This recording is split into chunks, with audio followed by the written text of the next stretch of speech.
दोस्तों, जैसा कि आप सब लोग जानते ही होंगे कि इस महीने में कर्नाटक में चुनाव होने हैं, जिसमें बीजेपी और कांग्रेस जोरों शोरों से चुनाव प्रचार कर रही है। दोनों पार्टी दबाकर प्रचार कर रही है। इसी चुनाव के चलते देश के गृह मंत्री पर एफआईआर तक दर्ज हो गई, जिसकी चर्चा हम आगे करेंगे। तो दोस्तों, कांग्रेस पार्टी की प्रियंका गांधी मैदान में है, जबकि बीजेपी के सारे बड़े बड़े दिग्गज नेता भी कर्नाटक में अपना पूरा दमखम लगा रहे हैं। और प्रियंका गांधी ने एक सभा को संबोधित करते हुए देश के प्रधानमंत्री के लिए कहा कि मोदी जी, आप देश के प्रधानमंत्री हैं, विक्टिम कार्ड खेलना बंद कीजिए। और उन्होंने ये भी कहा कि जो गालियां मेरे परिवार को दी जाती हैं, अगर हम उन्हें बताने लगें तो किताबों पे किताब छप जाएंगी। और उन्होंने एक और बात प्रधानमंत्री जी के लिए कही कि प्रधानमंत्री जी, सीखो मेरे भाई से। अब हम आप लोगों को वो बयान बता देते हैं जिसमें वो कह रही हैं, दोस्तों, मैंने पहला ऐसा प्रधानमंत्री देखा है जो आपके सामने आकर रोता है कि मुझे गालियां लग रही हैं। आपका दुख सुनने के बजाय अपना दुख आप लोगों को सुनाते हैं। और किसी ने उनके ऑफिस में बैठकर एक लिस्ट बनाई है। वो जनता के दुखों और समस्याओं की लिस्ट नहीं है, वो जनता की ज़रूरत की लिस्ट नहीं है। वो लिस्ट ये है कि किसने कितनी बार प्रधानमंत्री जी को कब गालियाँ दी। अगर हम हमें दी जाने वाली गालियाँ देखें तो हम किताब पे किताब छाप लेंगे। वो आगे कहती हैं, मेरे भाई से सीखो। मेरा भाई कहता है, मैं गाली तो क्या, मैं गोली खाऊंगा इस देश के लिए।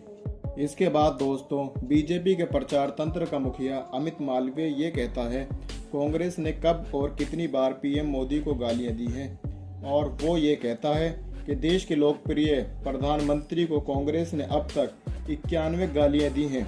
ये जानकारी अमित मालवीय ने ट्वीट करके दी है कि अब तक प्रधानमंत्री जी को 91 बार गालियां पड़ी हैं। दोस्तों, अब मैं आप लोगों को एक बार याद दिलाना चाहूँगा, जैसा कि एक बार जब रेणुका चौधरी सदन में जोर से हंस रही थी, तब प्रधानमंत्री ने बगैर उनका नाम लिए उनकी तुलना रामायण के एक पात्र से कर डाली थी।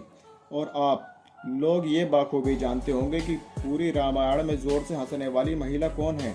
दोस्तों, क्या ये बात प्रधानमंत्री जी को शोभा देती है। एक बार कांग्रेस पार्टी के राष्ट्रीय अध्यक्ष ने प्रधानमंत्री जी की तुलना जहरीले सांप से कर दी थी, मगर बाद में उन्होंने माफ़ी भी मांग ली थी। और बीजेपी के बासना गौड़ा यत्नल नाम की विधायक ने सोनिया गांधी को विष कन्या कहा था, चीन और पाकिस्तान का एजेंट कहा था, मगर आज तक उन्होंने कोई माफ़ी की बात नहीं की है।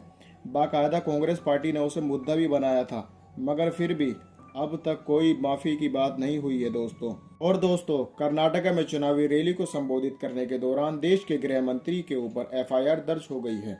अब हम आपको वो बयान बता देते हैं जिसके चलते अमित शाह पर एफआईआर दर्ज कराई गई है कांग्रेस पार्टी के द्वारा। जनता के सामने आई हुई कांग्रेस तुष्टीकरण की राजनीति और तुष्टीकरण की राजनीति के चलते कर्नाटक की सुरक्षा को ताक पे रखने वाली कांग्रेस, इस बयान के चलते कांग्रेस ने अमित शाह पर हेट स्पीच की एफआईआर दर्ज कराई है। आज की खबर में बस इतना ही। मिलते हैं अगली खबर में। जय हिंद, जय भारत।